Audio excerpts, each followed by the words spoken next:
I'm very proud of you because even though you're still wearing the same color fingernails as you do every week, you haven't changed it up no matter what your outfit is. That's okay. The fact of the matter is that what you articulated was very, very much on point. I must say I'm very, very pleased. I'm also want to take a moment to just go a little left here to say that this lovely lady, Kimberley, has been doing a fabulous job covering the NFL for us this year. I've been watching her do her thing and making me very, very proud. Having said all of that, you are absolutely right, but your breakdown was not complete. See, a couple of things need to be mentioned here. All the things that you said were right on point. Here's the additive. The additive is that, excuse me, Jerry Jones, when you get Odell Beckham Jr., you got to think about the future. You don't even have a 1,000-yard receiver yet on your squad, 12 games in.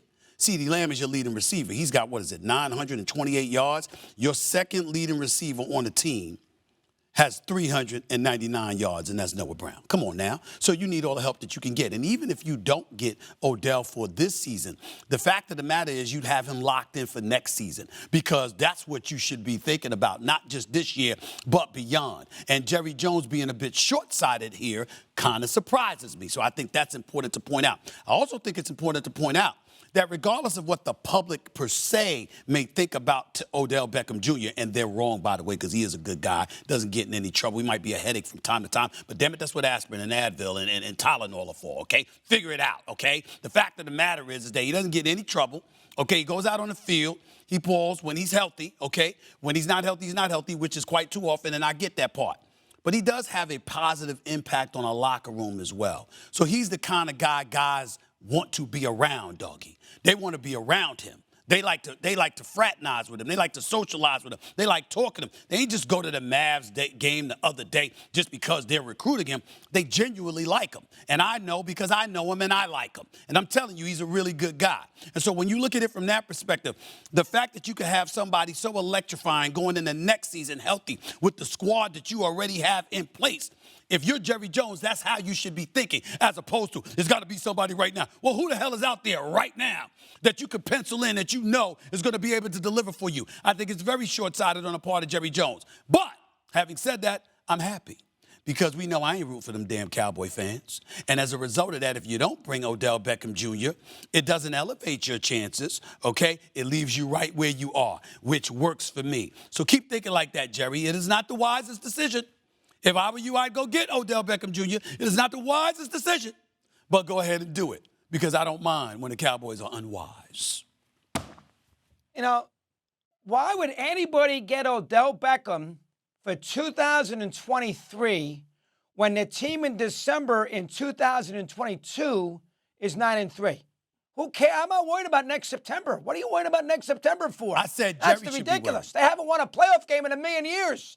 Haven't been to a Super Bowl. How about worrying about this year first? Worry about this year. I mean, this team does not need Odell Beckham. They play very good defense. They need to run the ball with the two running backs, and they need to be out there and have a little bit of a rugged personality. They do not need the distraction. And despite what you say about all the players loving Odell Beckham, as soon as he shows up in that camp, there's going to be a million TV trucks, and it becomes a sideshow. And the Cowboys right now do not need that. And if you're going to tell me that Odell Beckham might be ready for a championship game, you know, in Philadelphia, I mean, so we're going to sign him for one game? We're going to throw him into this. We're going to throw him into the Lions' den for a game in Philadelphia when he hasn't played in a year on a team that hasn't gotten him incorporated with the offense? Makes no sense. They don't need Odell Beckham right now. No, next year we can discuss this in May. Why are we discussing this now? Because Beckham wants to discuss it now. If he's not ready to play, which it doesn't seem like he's going to be, I wouldn't bring him in anyway if I'm Dallas because, to me, it upsets the chemistry of the team. So I wouldn't go near him. Chemistry. But if you're going to now add, you're wrong. And now you're going to tell me that we're going to go bring him in. Yes, you are. Why would they need him? They're 9-3. They're a running team. They don't need Odell Beckham right now. Because you got teams coming down the pike that can take you out. And you need to buffer yourself as much as you possibly can, and he helps in that regard. If this man can show up in the playoffs, you take your chances. That's right. Rather than stand pat. What team?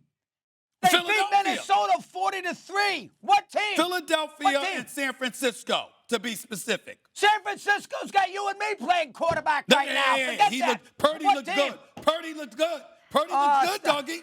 I mean, Purdy looked good. Right, you can't right. deny it. You can't Can I deny see- it, doggy. He looked good. Can I see more than a game, please? Yes. Can I? Boy, you guys with these good games. No, bottom line is you're 9-3. He's not going to be ready anytime soon. He brings all the TV trucks into your campus, which I don't like at TV all. trucks. And you're a defense and running team. You don't need them for 2022. Do you know this, Molly? What about all the issues with the deep passing with Dak? the That's deep been a passing with huge Dak. problem. And by the way, Molly, the man sat up there and he got a problem with all the TV cameras. He's on TV right now, national television. He got cameras in his house. the winner He's got meeting. his own channel, but he got problem with TV cameras. Ain't this something? I mean, I just don't understand it. I just don't understand it, doggy. Am I lying, Kim? Am I lying, Kim? No. And I are see we no lie. talking about the Dallas Cowboys and TV cameras? The Cowboys of all franchises being bothered by cameras? Thanks for watching ESPN on YouTube. For live streaming sports and premium content, subscribe to ESPN Plus.